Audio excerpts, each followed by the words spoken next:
त्रिशूल का डमरू? डमरू. जाती धर्माचे पंथाचे. बेलपत्र की फुलं? बेलपत्र. पहिलं कसं फेर धरायचे, नागोबाला जायचे.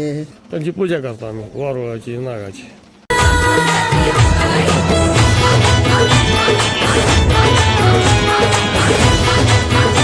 सृष्टि के जन्म से भी पहले तेरा वास्ता. सर्वांना नमस्कार. पहिला श्रावण सोमवार आणि नागपंचमी सुद्धा एकाच दिवशी, असं बऱ्याच वेळा घडलेलं आहे. तर ते कधी कधी घडले 2012च्या 23 जुलैला, 2019च्या 5 ऑगस्टला, 2023च्या 21 ऑगस्टला आणि आज 17 ऑगस्ट 2026ला. त्या अगोदरही घडलं असेल, पण मी सर्च केलं तेव्हा मला ते नाही सापडलं. तुम्ही सांगू शकता तुम्हाला माहिती असेल तर. सकाळचं शांत वातावरण, दारासमोर काढलेली रांगोळी आणि मंदिराच्या बाहेर केलेली सजावट, एकूणच सगळं एकदमच खूप सुंदर होतं. इथल्या मंदिरात आल्यावर एक वेगळीच शांतता जाणवली.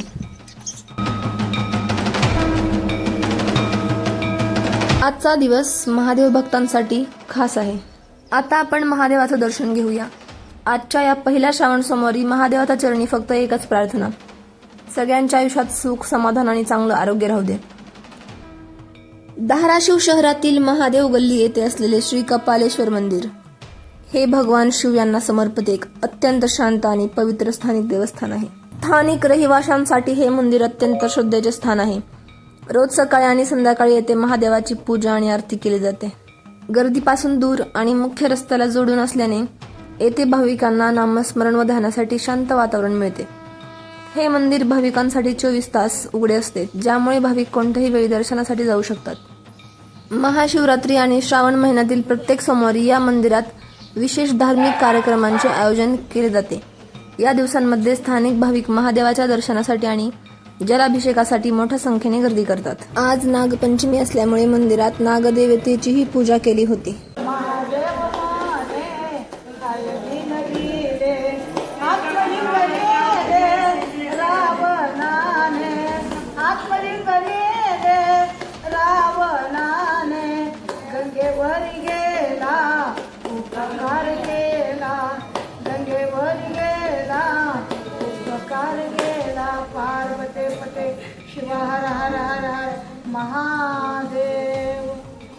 महाशिवरात्री की श्रावण?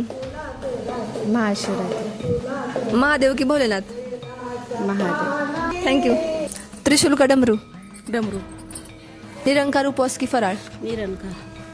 आज नागपंचमी आहे आज नाग. आणि पहिला श्रावण सोमवार पण आहे. तर तुम्हाला नागपंचमी बद्दल काय सांगता येईल का?